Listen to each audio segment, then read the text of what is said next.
In the old days, Thailand was once known to be a very fertile land, but in reality there was not a trace of that in what His Majesty saw on those visits. Evidence of abject poverty was everywhere. The people's plight had never been included in any central government surveys, since the areas were hardly accessible by road. In times of bad drought, we had no rice grains to mill even for our own meal. His Majesty said once that we were to return the people's affection by our deeds rather than words. By all means, the cause of their sufferings must be tackled. His Majesty came to the conclusion that going places to hand out blankets and clothing to them was comparable to an attempt to fill an ocean. The objective could never be fulfilled. It would be better, he said, for us to see them in person, to inquire through our talking with them and establish where the root cause of their ills lay, why they did not have enough to eat, why rice planting came to zero harvest. Summer was spent in Hua Hin. Once the rainy season started, His Majesty might travel to Pi Kun Thong. From Pi Kun Thong to Phupan. After an interval, His Majesty would take off to Chiang Mai. That made up a whole year for him. With time, the problems became clear to His Majesty, and development assistance had been planned so as to cover all parts of the country.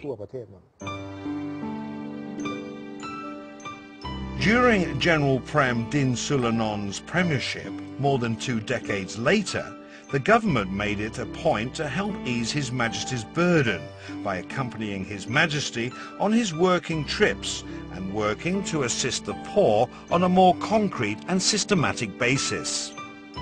General Prem remarked to Ajahn Sanot and Dr. Sumet that it was not right to sit back while His Majesty was toiling in those rough and remote border areas. What more, financial support was also from his own personal pocket. The missions should be the government's responsibility instead. That was how the special task force entitled the Office of the Royal Development Projects Board came into being. It was very late at night, but the big map was still spread in front of His Majesty. The map was used in a briefing to him on matters happening in the land. Given the fact that His Majesty was well versed in multiple areas of specialization, it could be the reason why he could see things more clearly than others. In any case, it was just the first chapter of His Majesty's visits to the remote areas of the country. The map you see His Majesty carrying around with him on the trips is in fact the source of data bearing details pertaining to the conditions applying to each individual village in the kingdom, including its vicinity too. His Majesty could make analysis by just consulting his map. For His Majesty, who could envisage the condition along the routes he was to take, some roads were covered with dust during the dry season. Some were infested with potholes after flooding had receded, and some were in the midst of a dense tropical forest. Nothing of the sort would deter him from taking his trips. The king had to wade through mud. Mud was on his shoes, inside his socks. He was determined to come. Really, those paths were tough, even for ox-drawn carts. Bumpy, covered with rocks, you know, and quite on a slant too. How his car could have negotiated that, I still wonder to this day. On the trips, he insisted on doing the driving himself, otherwise he would just walk. He said that was how one would have the feel of the place. His Majesty made a thorough analysis of the geographical features, altitude, depth, etc. His main philosophy is, whatever you plan or do must reflect the natural environment as well as geographical features applying there. Traveling by other means of transportation, such as by helicopter, His Majesty would review and revise his maps. He would be very displeased seeing members of his entourage asleep, saying flying by helicopter is a privilege.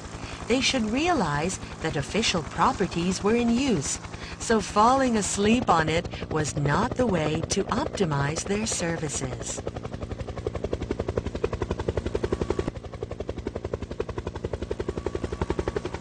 His Majesty was looking at the actual site referred to in the map spread before him the previous night. The people, village headmen and officials representing the government sectors concerned had a chance to brief His Majesty further so that he could make final corrections or enter updated notes. You see, they had been out for years. What he did was to inquire with the local people, pointing at the spot of his interest. He would ask whether this or that still existed, if any. He then scribbled some notes before handing them over to army personnel on duty for further actions. I think he was security personnel. I was village headman then. His Majesty asked me if the spot where he was pointing at on the map was called Sub Sombun. Was there a source of water? I told him yes. Well, it's subterranean water, sir. You mean water is available year-round? I said yes. Development work must take account of the local environment in terms of the physical environment. The sociological environment, we mean certain characteristics which we cannot force people to change. We just go in and find out what the people really want and then fully explain to them.